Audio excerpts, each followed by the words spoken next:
My name is Kyle Roberts, and I am the Executive Director of the Congregational Library and Archives. And I want to welcome you most warmly to today's virtual program to revive their spirit, collecting books and shaping archives in 19th century New England with Dr. Lindsay DeKirschy.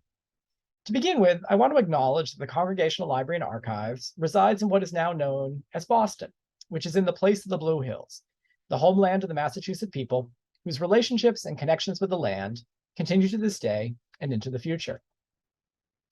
For those of you joining us for the first time, the Congregational Library and Archives is an independent research library. Established in 1853, CLA's mission is to foster a deeper understanding of the spiritual, intellectual, cultural, and civic dimensions of the congregational story and its ongoing relevance in the 21st century. We do this through free access to our research library of 225,000 books, pamphlets, periodicals, and manuscripts, and our digital archive, which has more than 111,000 images, many drawn from our New England's Hidden Histories project. Throughout the year, we offer educational programs and research fellowships for students, scholars, churches, and anyone interested in Congregationalism's influence on the American story.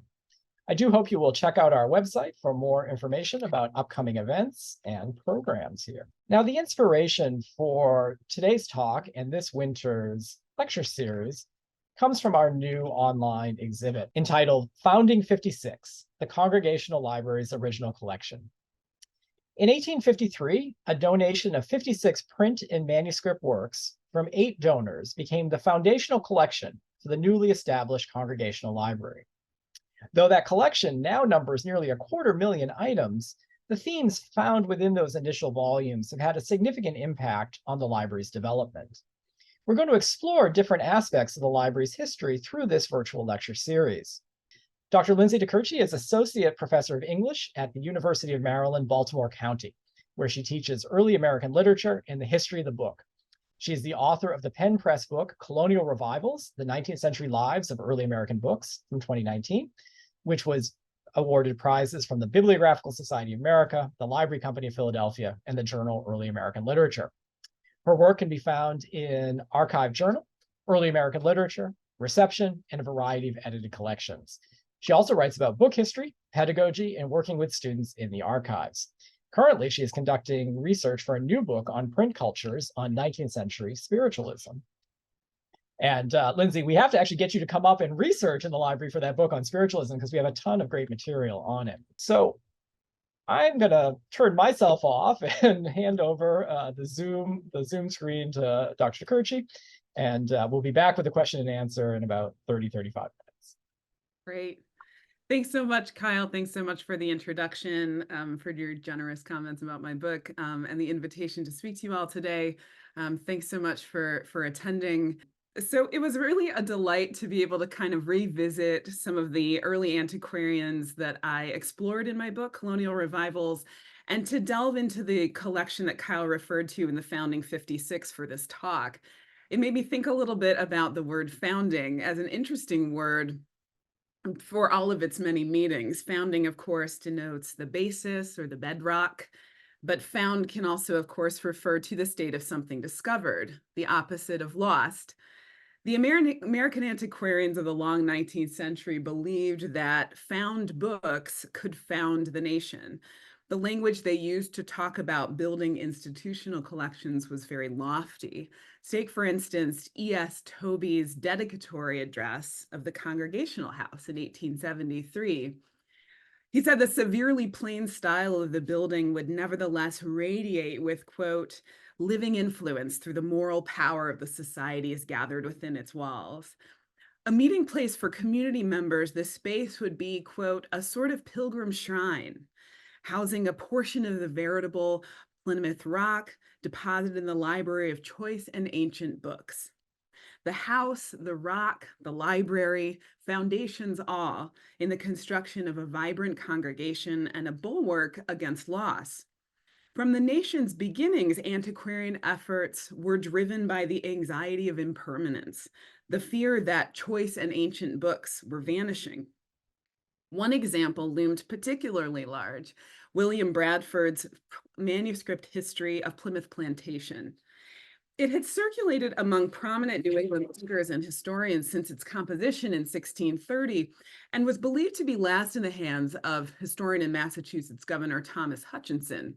But his library was ransacked and burned by angry colonists in 1765, and the manuscript hadn't been spotted since. The Bradford manuscript became a phantasm. Its excerption in the work of other New England historians like Cotton Mather, Thomas Prince of the Old South, and Hutchinson were its only remaining traces. But the manuscript wasn't stolen or used for tinder after all. It was simply misplaced and mislabeled. Bradford's vaunted account sat unread and unremarkable in the Bishop of London's library in Fulham for decades. The title, The Log of the Mayflower, scrawled on its spine. It was only discovered because it had been cited in another work, and an eagle-eyed reader caught a reference to manuscript history of Plymouth Plantation. They thought it must be the long-last Bradford. Charles Dean of the Massachusetts Historical Society then prepared an edition of the volume based upon a handwritten facsimile sent from London, and in 1856, the book was finally printed. 40 years later, after lengthy negotiations to bring the manuscript back to Massachusetts, Senator Hoare was overcome. He said, "It seems to me the most precious manuscript on earth, unless we could recover one of the four Gospels, as it came in the beginning from the pen of the evangelist." The Bradford manuscript was emblematic of the state of colonial archives in the early 19th century, a hoard of fragile, fragmented, fraught, and endangered documents. Its loss registered a range of fears about what other accounts had vanished, what other peerless histories were waste paper and ash. In addition, this book's fragmented circulation history called textual fidelity itself into question. From its itinerant life as a manuscript to its use as a placeholder in a London library, its second-hand quotation, its transcription, and printing and reprinting. Even now, it's digitized and available in full through the state of Massachusetts. The book we now call Of Plymouth Plantation is as much a product of the 19th century as the 17th. In our own scholarly accounts of foundational colonial histories, we often emphasize their influence as works without attending to their existence and availability as material objects. Yet the history of colonial archives is rife with examples like the Bradford manuscript. Readers interested in John Winthrop's journal had to wait until 1825 to see it in print, and that was only after part of it was lost into fire. The State House in Virginia burned down so many times, even the most dogged historian couldn't get his hands on colonial papers. Books related to Spanish conquest in South America were held under lock and key in Madrid. Visitors weren't granted access to the 19th century. In fact, Washington Irving was one of the first. The emergence of antiquarian libraries and collecting programs within institutions should be viewed against this backdrop of real material inaccessibility, and of course against the backdrop of the racial biases, political commitments, regional affiliations, and interpersonal skirmishes that suffused the work of early collecting. The labors that librarians and volunteers performed was both archaeological and architectural. They dug through attics and warehouses, private libraries, international collections. They built up their collections as well as historical narratives. They constructed the kind of histories they wanted to tell with the evidence they wanted to find. So much of what is remembered, after all, depends on what is collected.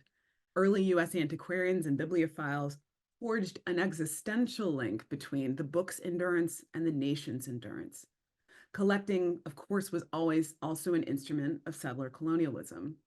Without the foundation of particular colonial memories and mythologies, the nascent republic was feared to be built on sand. Indeed, the language of a shaky or shallow foundation pervades antiquarian discourse in this period. Isaac Goodwin, in an 1820 address to the American Antiquarian Society, observed, "Generation has followed generation, and scarce any efforts have been made to rescue from oblivion the comparatively recent antiquities of America.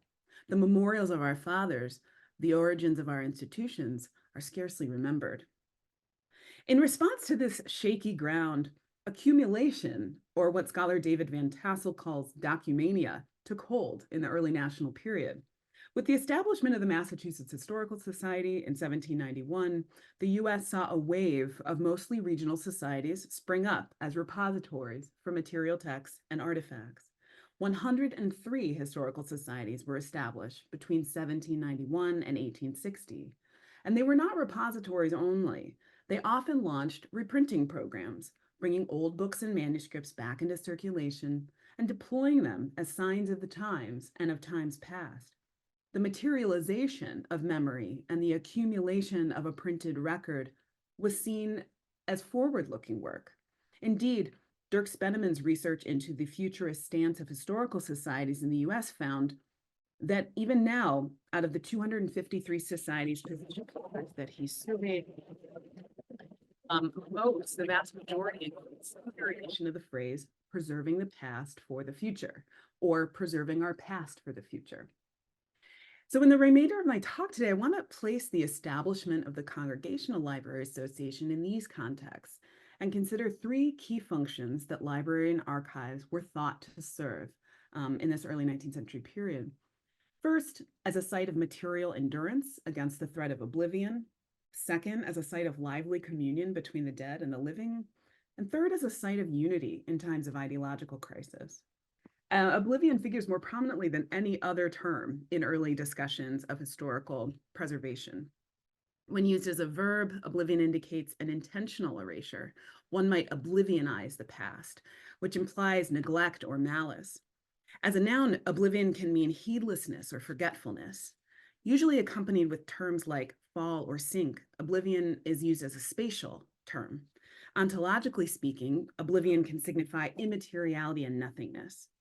In 19th century antiquarian discourse, the term oblivion came to signify the threat of permanent material loss that could only be combated by digging for the missing, gathering the scattered, and reprinting the rare.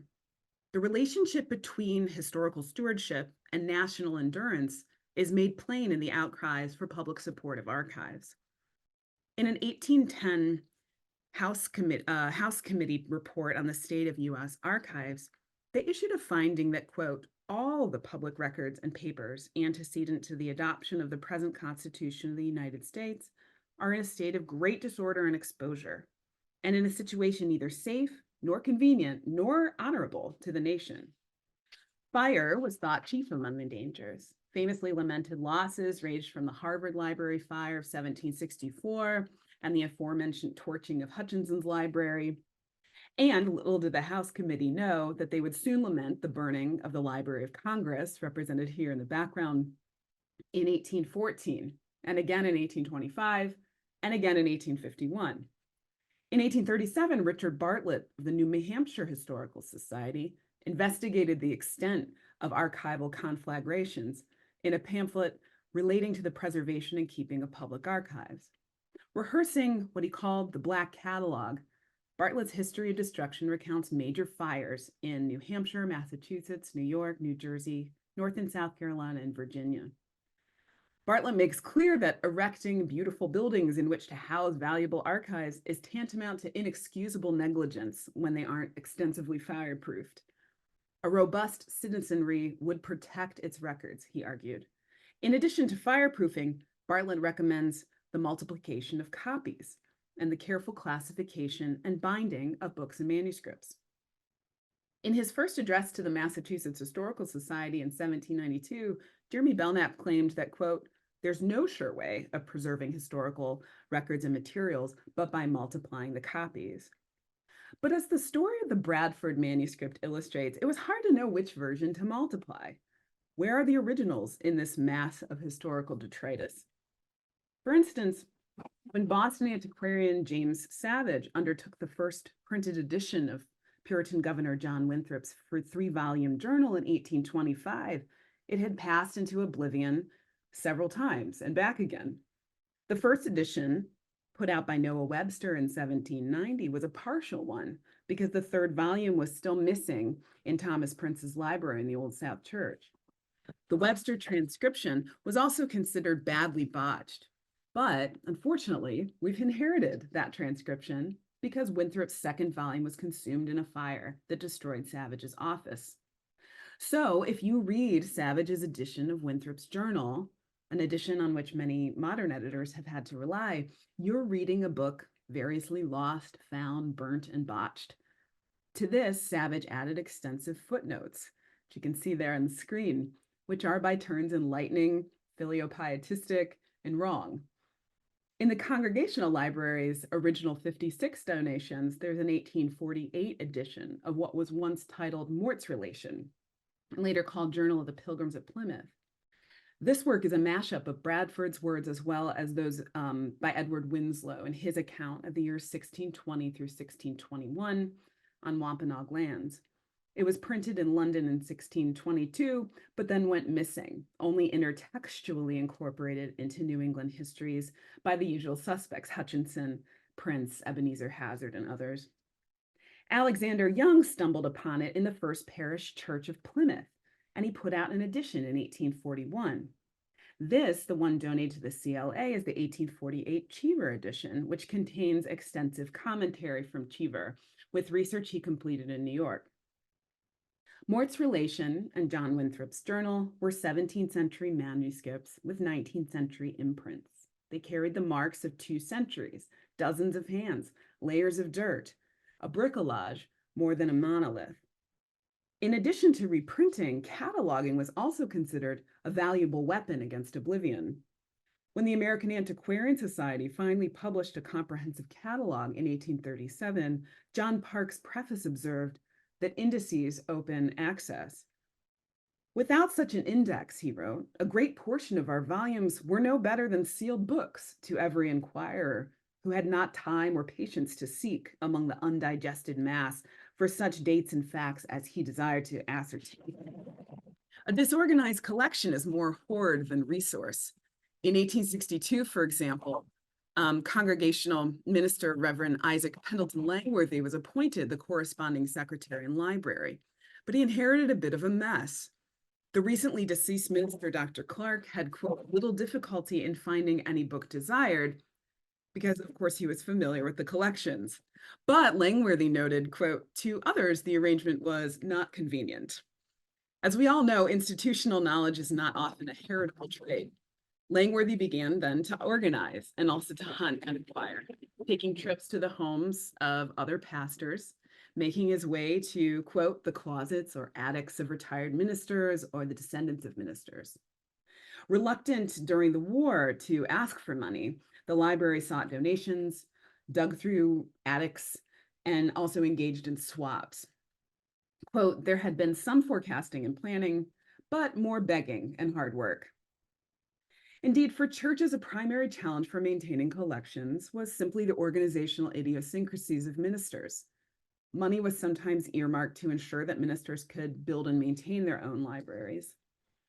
Ecclesiastical libraries had learned from the most prominent example of disarray in Thomas Prince's Old South Library. In the preface to his 1736 Chronological History of New England, Prince explains that despite having grown up reading Morton, Dudley, Hubbard, Mather, Hooker, Phipps, and Eliot, he, quote, still longed to see all things disposed in the order of time wherein they happened.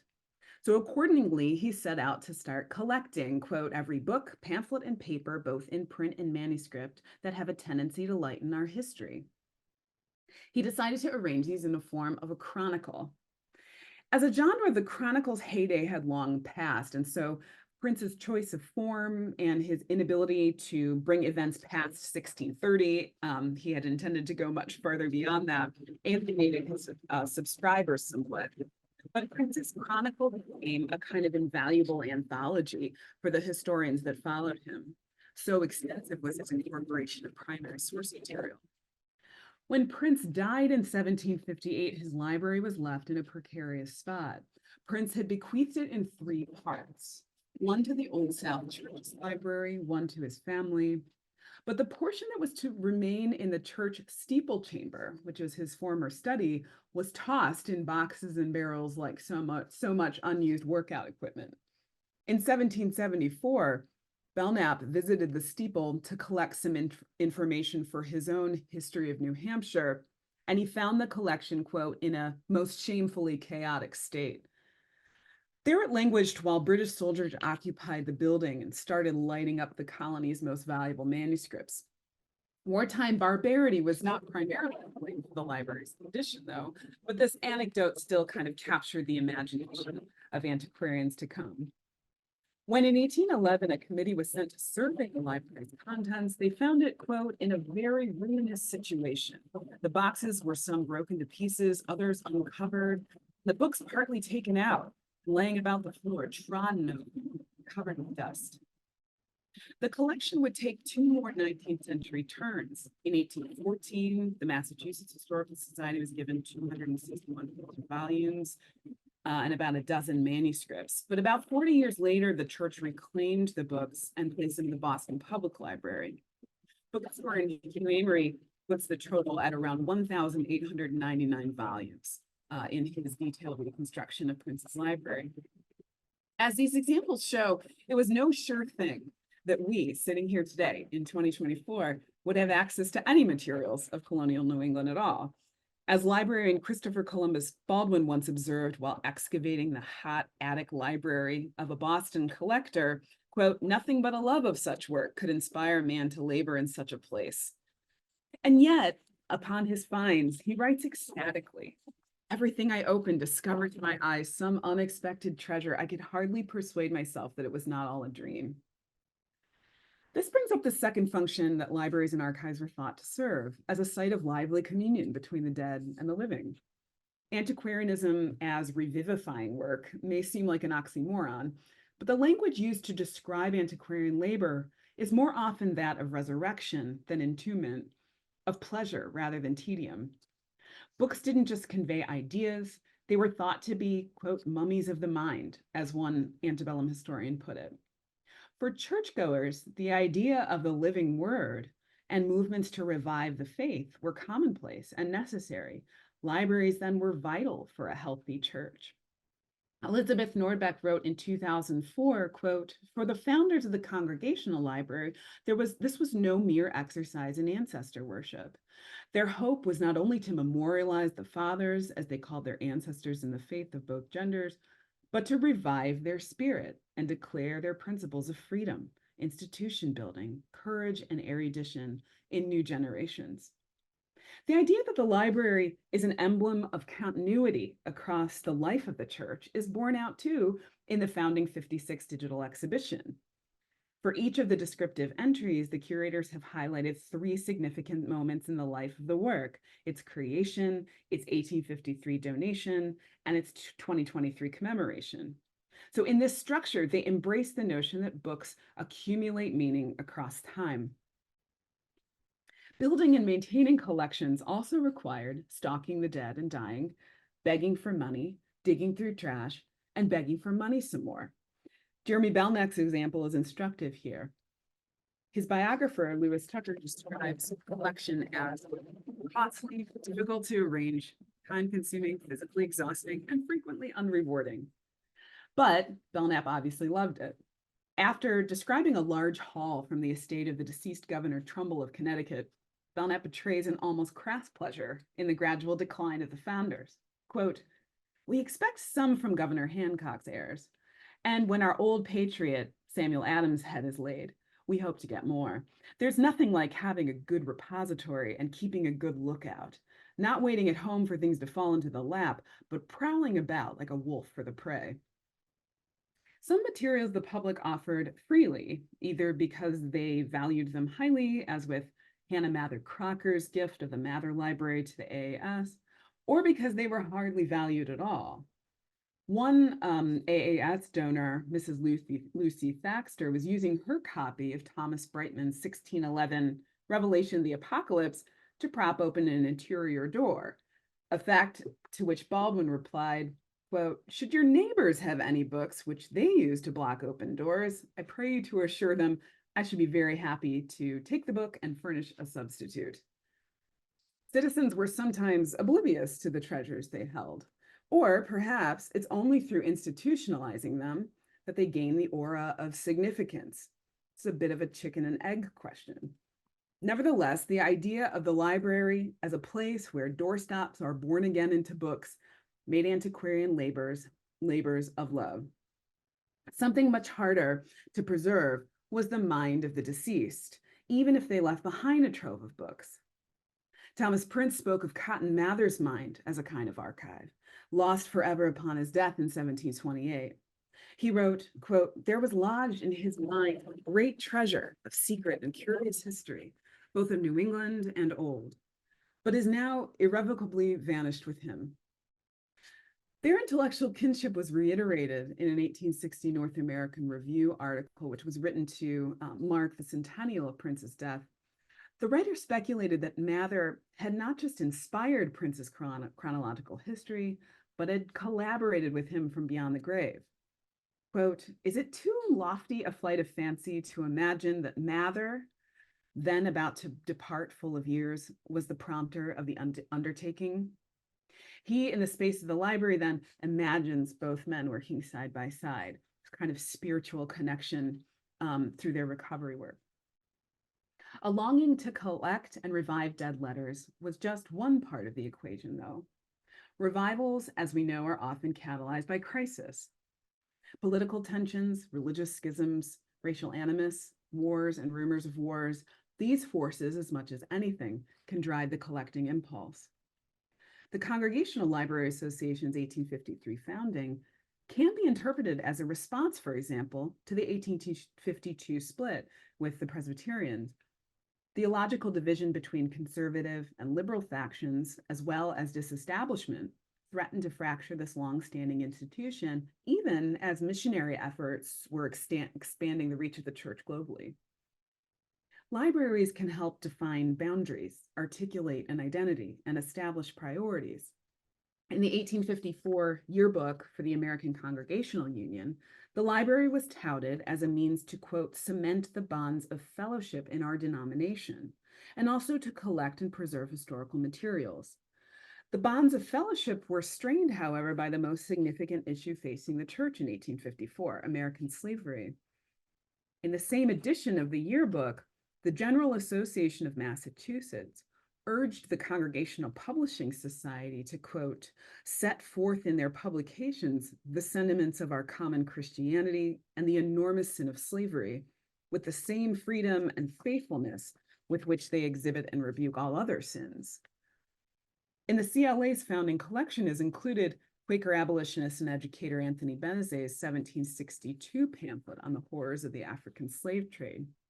We can see in this example how collecting historical documents and materials and publishing priorities were responsive to urgent political and moral concerns. By far the largest contribution to the founding 56, though, were standard works by the Mathers.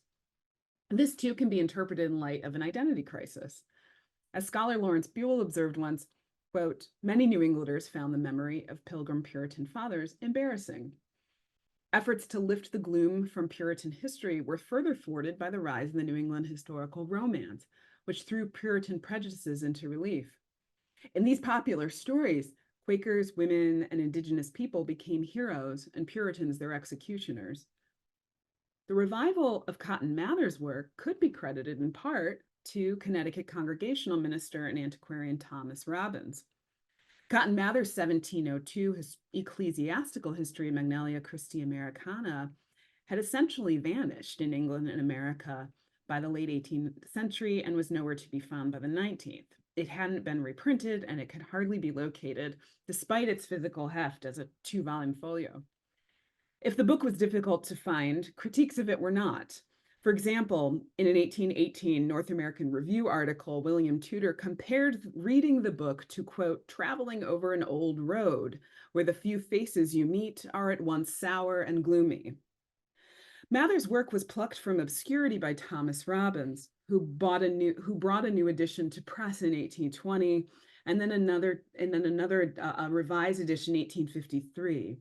A revivalist and rabid collector himself, Robbins approached the Magnalia as a model of theological historiography to which 19th century thinkers should return. He saw its preservation as an integral bridge between that would bridge the spiritual reunion with the first planters, as he called them. Like the Winthrop reprints, Magnalia was given new life at a time in which both the Puritan fathers and their faith were experiencing tensions. What should a church do with a collection that testifies to a troublesome legacy? Interestingly, the CLA's own early donor, John Wingate Thornton, had some ideas. When the updated 1855 edition of John Winthrop's journal was released, Thornton, writing as Hutchinson, published a statement in the Historical Magazine. In it, he took issue with the way that contemporary editor James Savage had attempted to absolve John Winthrop of his role in banishing Anne Hutchinson during the Antinomian controversy. Savage had assigned authorship of a particularly vicious pamphlet to someone else, denying that Winthrop had wrote it, even though he had. Thornton, in this message as Hutchinson, points to the problem with manipulating the historical account just to jibe with contemporary views. Quote, "Whatever of good report or of evil report connected with it belongs to Winthrop and to him alone. However offensive portions of it may now be to our Christian spirit or to good taste, the severity of the notes of Savage on this morbid excrescence of the time is unjust. Doubtless Winthrop lived to regret much what was done." In Savage's rebuttal to Hutchinson, he asked Thornton to come forward and for the two to meet so that they could have a collision of minds and that would spark the truth. It's unclear whether this antiquarian duel ever came to pass, but Thornton's attitude is actually instructive to us today. He worried that antiquarianism would creep into idolatry, that whitewashing the sins of the fathers in the name of reviving their spirit would erode the public trust and expose the church as hypocrites. Acknowledging the excrescence is the least of our obligations as scholars, collectors, and citizens. So to conclude, I want to think about our own moment of reckoning with what is present in our collections. Congregationalist turned Unitarian William Ellery Channing observed in an 1838 lecture on self-culture, quote, "In the best books, great men talk to us, give us their most precious thoughts, and pour their souls into ours. God be thanked for books. They are the voices of the distant and the dead, and make us heirs of the spiritual life of past ages." This is a beautiful sentiment, beautifully put, but it also contains what we now recognize as the biases that have long shaped our collections. Channing fastens the best books to great men, their voices preserved and amplified, their significance largely unquestioned. But as I've explored a little today, collecting and preserving books and manuscripts are acts inflected with the fears, desires, beliefs, and identities of those who steward the material past. Today, institutions like the Congregational Library and Archives are working to scrutinize the kinds of ecclesiastical narratives they've inherited and figure out how to fill the gaps. A start, as represented in this bookshelf, is what the curators of the digital exhibition have called the New 56, representing recent acquisitions that, among other subjects, tell the stories of Black, Indigenous, and people of color in the region. For the Puritan story, the congregational story, the library story even, is inextricable from the story of colonization, displacement, and enslavement. And so a fuller catalog is required. Antiquarians have a mandate to recover those voices of the distant and the dead who are muted in the process of early preservation work. Digital antiquarianism also offers tremendous potential for reimagining and reconstituting lost repositories and finding hidden histories, but also for probing the prejudices that gave us those collections in our care. Through this work, however costly, difficult to arrange, time-consuming, physically exhausting, and frequently unrewarding, libraries and archives can revive the past, but also revise it, recover it, reclaim it, and reframe it. Thank you. Thanks so much, Lindsay. That was fantastic. I know I have a ton of questions, so I'm going to jump right in. So I think probably like in graduate school, there was at some point where we learned that the term antiquarian was actually a bad word, right? I don't know if you had that moment, Lindsay, but it was, it was the sort of sense that, an antiquarian isn't asking the hard-hitting questions, is maybe fetishizes the past, loves the past for the sake of the past. But I don't think your antiquarians of the 19th century necessarily had kind of a bad rap to them by their peers. I wonder if you could just talk a little bit about just that sort of term antiquarian, and you gave at the end that term digital antiquarian. Is that a reclaiming? Is it okay to be an antiquarian again in the digital age? Yeah, well, I feel like that's one that my colleague Molly Hardy helped sort of cultivate. There was a digital antiquarianism conference a few years ago at the American Antiquarian Society, and they got us thinking a little bit about, sort of where does the word antiquarian sort of fit into this new landscape of large-scale digital projects and recovery work. You're absolutely right. I mean, there's still in 19th century conversation discussions of antiquarians as being sort of out of touch, and certainly being so obsessed with their object of study, even sometimes styling themselves. Thomas Robbins of Connecticut was often described as somebody who styled himself in antiquated dress, and so in this kind of cosplay sort of way. And so there was still this sort of notion that to be obsessed with the object, to fetishize the object for its own sake, was really to lose the kind of bigger picture of the value of these objects for posterity and for the future. And I think this is also where antiquarianism is sometimes more associated with objects, material objects, than books and book collecting. What I became interested in is how that kind of sense of affection and searching and excavation and surprise that we sometimes apply to people who are digging for remains, let's say, or bones or whatever, that same kind of attitude was applied, began to be applied to manuscripts and books. But I think here is where the kind of art of printing and the importance of replicating the works was seen as a key element in collecting work. So it didn't just stop with collecting and putting behind glass. It was, replicating this work, releasing it back out into the public. So that's why a lot of these collecting institutions ultimately kind of began to separate from having like a cabinet of curiosities or something, and just becoming, a library or a repository for books and manuscripts. Certainly the AAS, that became their priority, but that was true kind of increasingly throughout the 19th century.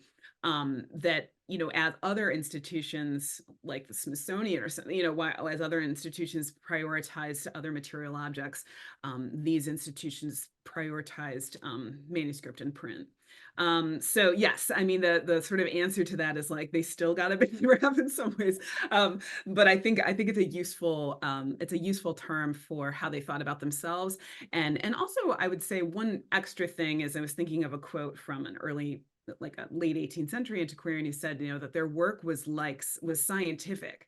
They really they saw themselves as like classifying butterflies or something, as much as anything. So they found in that language a way to talk about their interest in collecting books and manuscripts. That's fantastic. So the questions are rolling in.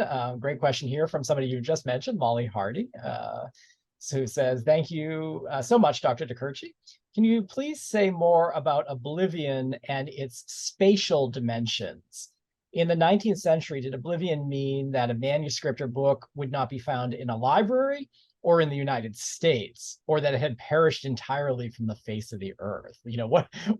How capacious is Oblivion as a threat in this time? Yeah, and I mean, thanks for the question, Molly. Yes, I mean, I think there was the sense that you could rescue something from Oblivion's unyielding waves. I think about the way that the forces of Oblivion were, on the one hand, could sort of be indiscriminate. Something could sort of fade into oblivion, but usually it was because of the sense of lack of care, lack of vigilance. And so this is where it became rhetorically useful to talk about the threat of oblivion, because the time was now, it was urgent to do this work. But there was also, I think, a sort of perception that some things fall into oblivion sort of naturally or over the course of time, or were destined to. And this is where we get into, we think about the language of settler colonialism, how oblivion was also used to characterize indigenous cultures, and sort of and the way in the 19th century that was then romanticized, as both tragic and inevitable, right? So this kind of language was sort of also used and deployed in conversations that made the colonizers' culture seem like a foregone conclusion, and the other cultures as lost, but nevertheless, sort of part of the natural cycle of things, right? So we see that in poetry in this period, where oblivion's unyielding waves are seen as kind of like a necessary part of American progress, right? But at the same time, there was a sense that, the forces of oblivion were coming from the fact that the texts were so scattered, as you mentioned.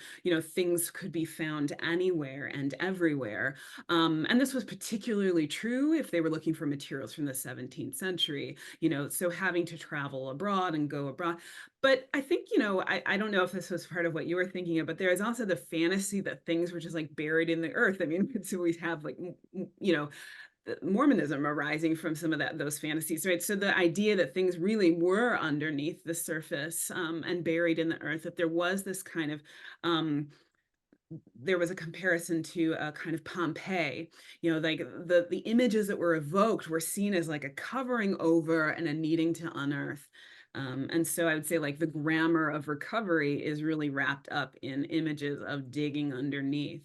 And I think it comes a little too from that, a sense of having a shallow history. It didn't have a lot of patina. It wasn't deep. It wasn't a deep past. There wasn't much to excavate. And so in some ways, it's like an invention, a way to say, hey, there is a deep past. It just needs to be lifted out. There's a great question here from Megan Constantine, who used to be at the Grolier and now is here at Simmons. Megan asks, have you noticed different motivations, fears, passions, anxieties between private collectors and institutional collectors in your research? As particularly, what kinds of primary sources have you found that shed light on the kind of private collecting dimension? And I think and maybe to expand, it's such a fantastic question, because I look at the list of the 8 donors who gave to the Congregational Library, which I had shared with you. Some are clearly private collectors giving to institutions, but others probably represent response from an institution asking for things. Yes. Yeah. I mean, in some cases you get the sense that this was, it's like when someone's trying to offload a piano and they're like, you can have it if you can move it. And I think so sometimes that's the dynamic. Certainly a huge haul for the American Antiquarian Society was Thomas Walcott's collection in Boston, where, at that point it was just like, hey, if you can come dig through it, you can get it. And they hauled away, hundreds of pounds of material. But I think this is a great question, and I think we see this dynamic at play in certain institutions more than others. So, for example, as I mentioned, I think at the start, like, regional identity was so important for the emergence of some of these early antiquarian societies. So, for example, the Virginia Historical Society really saw themselves as, in competition with the Massachusetts Historical Society for sort of, preeminence. And often found that, they weren't patronized in the same kind of robust ways as some of the New England societies were. And they bemoaned that often in their writing. And so they really saw themselves as an institution that was going to elevate Virginiana, that they were going to be a kind of like a research center for the American South. and because Richmond, there was some printing going on in Virginia versus some of the other parts of the South, there was a sense that, we could have our own version of this kind of robust collecting and institutionalizing here, as well as publishing and reprinting. But, in terms of individual collections, one of the things that they sort of griped about the most was collections like William Byrd's of Virginia, private collection, were scattered. No one had, could trace what had happened to it. They always talked about it as sort of scattered and lost and fragmented. So there were other sort of individual collections. For example, there was a collection I can think of an individual who was like a self-identified Hispanist. He was somebody who was interested in the history of materials related to Spanish conquest, and he lent some of his materials to Washington Irving when he was trying to write his history of Columbus. And so there was a kind of sense that in that case, because it was hard to get access to materials in Spain, the private collection came in handy there. So someone was willing to lend it. The thing that's interesting in this period too, though, is that I think depending on who was doing the acquisitions, there was way less of a sense of the fineness of the copy. Private collectors might have valued the condition of the material, its rarity. So there's a great book called like Book Madness, and it's about what collectors tended to value and what they tended to value versus what collecting institutions were interested in. I think that's why you get from these librarians and in their conversation with each other a willingness to take the doorstop book, because they then saw it as, yes, we have a copy, but also if we multiply the copy, then we don't really necessarily even have to treasure this, first printing, because these later impressions will protect it from oblivion. And so that's another, I think, key difference you see emerging in the conversations between some of these folks. That's fascinating. It was always in working on English dissenting libraries in the early 19th century and academies, it kind of boggled my mind that when the new edition came out for a historic work, they were more excited to have the new edition than keeping the old edition just for the sake of having the old one. And I think Right. that's a very different mindset than how most research libraries function today. Yes. Yeah, that's been a really interesting switch too. And I think that's, where one of the ways where it has some interesting continuities with our own moment is just in terms of conversations about digitization and whether access to like a high quality scan, as we now have of something like Bradford's manuscript, how, what that means for researchers, the kinds of information we can glean from handling the materials versus, obviously looking at them online. Yeah. Yeah, I guess for you, is digitization more continuity or change from the, or as you see kind of the stated goals of digitization, is it a through line, or is there something different happening in libraries today? I think it's a little bit of a through line for me with reprinting, with the kind of idea, the philosophy of multiplying the copies and the idea of spreading this information further beyond the walls of the library. And I think in those two ways, there's a kind of philosophical resonance, which is, let's make sure that more people can have greater access to this thing, so that you don't have to be a member of the society to find it. But also, I think obviously there's key differences, which is that, sort of the affordances of the digital, I think have really spawned some creative and I would say critical archival studies, where there's a sense of, what could we do with the digital beyond just replicating what we have, but actually, as I said before, sort of reframing these collections in ways that maybe address the lacuna of the past. Yeah, that's wonderful. Thank you. So Kaz Bem, a CLA researcher, notes this lecture is excellent. Thank you. Have you found, or do you know of any important manuscripts that were known to exist in the 19th century and that then have gone missing? Just curious, is that kind of, are there things that weren't snapped up that should have been, or things that were snapped up that are now gone? That have now vanished. That's a really interesting question. I love that question. It's going to send me down a rabbit hole. Thank you. Yeah, I mean, I think there were, one of the things I was thinking a lot about, and I've written a little bit about this, is the fact that so many 19th century novels begin with the kind of conceit of a found manuscript, And so I do think that there was this sense that these manuscript histories were, laying around, waiting to be found, waiting to be set into print, or to inspire other stories. And so while I can't necessarily call up specific titles, there were certainly things that were they were sort of never located. I mean, gobs of stuff were never located, right? But in terms of things that there was a concerted hunt for, where it was like, if only we could find X, Y, and Z. I can think of like little mentions of those. But I think that in the 19th century, in terms of things that aren't available now, I think, that's certainly really common with ephemera, with pamphlets, with first editions of materials like early 17th century printed work coming from in New England specifically, if we're going to talk about that context, where we've not been able to locate, obviously, those kinds of materials. But in terms of kind of like this, like the fantasy of finding the thing, the account that everyone was looking for, the ones I discussed today are kind of the ones that stand out in New England. There's equivalent versions of that in other regions.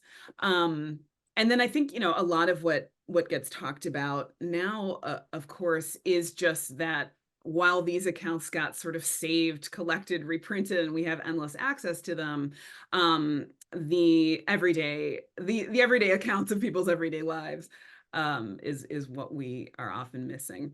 But it's a great and interesting question to think about. And certainly, I think, scholars who are writing about digital humanities are constantly talking about what should our digitization priorities be, so that we can ensure that the things that are safe, the things that we know have institutional backing, have legacy behind them, have funding, those things we don't just continue to pour resources into, but we really think about how to recapture the stories of, if not the material of, people whose lives have never been captured in print or in manuscript. I don't know, is it a fair question to ask if the founders and these collectors were aware of their biases? I think we try to be humble today, realizing that we don't know in 50 years what people will be coming to this library to look for. But, as you've kind of gotten to know a range of different folks, is there a spectrum from intentionally trying to save a specific type of past to they're just not aware of the things that they could be collecting? It's not even comprehensible to them. Yes, there is a range. And I think one of the passages that stands out to me is, I think it was the American Antiquarian Society librarian Christopher Columbus Baldwin said something about like, I'm sure I'm going to acquire a lot of things that lots of people are going to call trash, but you never know to whom it might be useful and when. So there were some collectors, I think, who just like cast a wide net, and they were humble enough, I think, to imagine there was some future world in which researchers might actually want this material. And then there were those whose collecting priorities were much more closely defined, that were aligned with particular ideological projects, and and even like a key moment in time. And so I think, certainly there were institutions who in their bylaws and in their kind of early publications would say, this is what we're looking for. This is what we're looking to acquire specifically. And sometimes they would even say, stop sending us X, Y, and Z, And I do think that the type of society really ended up mattering, because private papers and family papers and letters ended up going to genealogical societies, which are a little different sometimes than these historical societies. So it depended a little bit on that. So I would say, not everybody was sort of mindful of the fact that they needed to be really generous and kind of capacious in their understanding of what was of value. But I love what he said about like, who knows what could be valuable in the future to the future collector. And so for some, I think there was the idea was we're building a monument for posterity, but it was, somewhat static. We're going to create the past we want to tell our kids about and our grandkids. For others, it was we want to create a repository that might meet the needs, which we can't possibly anticipate into the future. Yeah, it's fascinating. And there's so many great questions in here, and I will share all of these with you after the talk. We're coming down on time. Charles Hambrick Stowe, a great friend of the library, former board chair, reminds us that Peggy Bendroth, who had been the executive director here for the beginning part of the 21st century, wrote a book called The Spiritual Practice of Remembering. And she wrote it, in this effort to correct the often presentist and futurist orientation of church leaders. This failure to remember the role that the past had. Yeah. And, I'm curious, as you've done more than probably any other scholar, this deep dive into this kind of remembering of the past, what do you kind of take away as kind of some ways to address this trait in the wider American culture? Are these archives the answer to it? Is republication the answer to it? What have you sort of learned as the way to kind of think? What can we bring to the larger American culture right now from this work?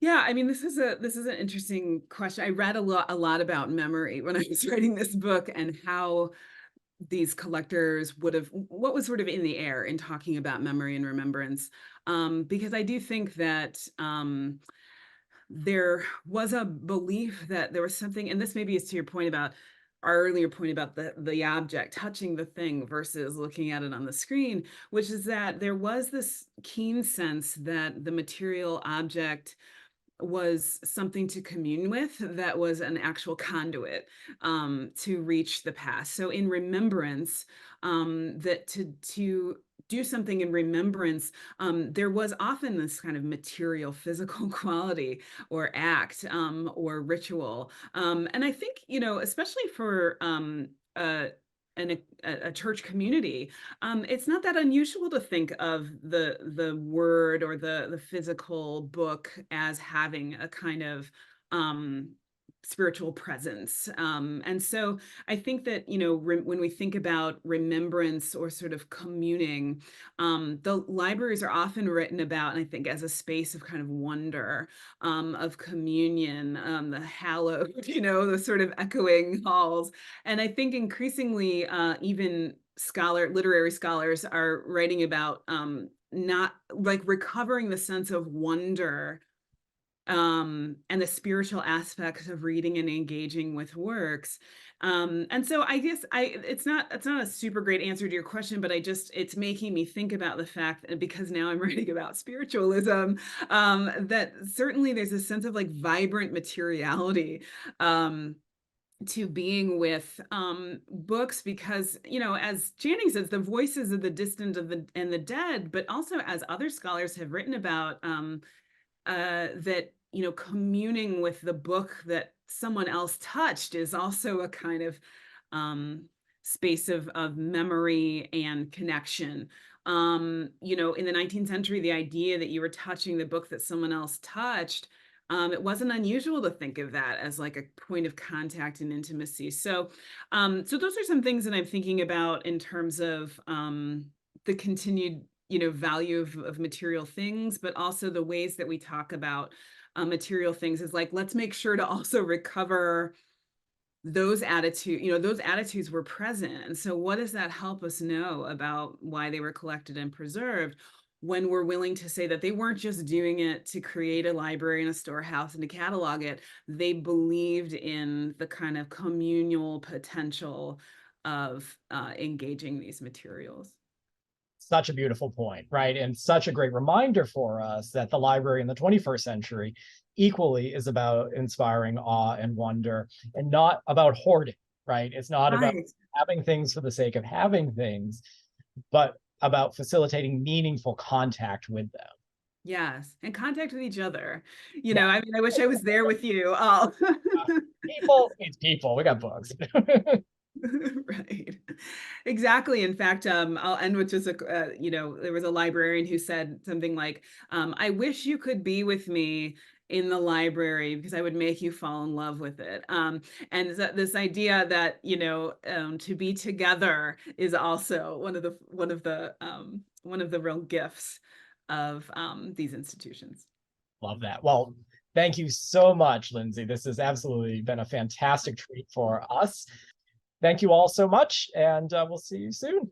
Take care.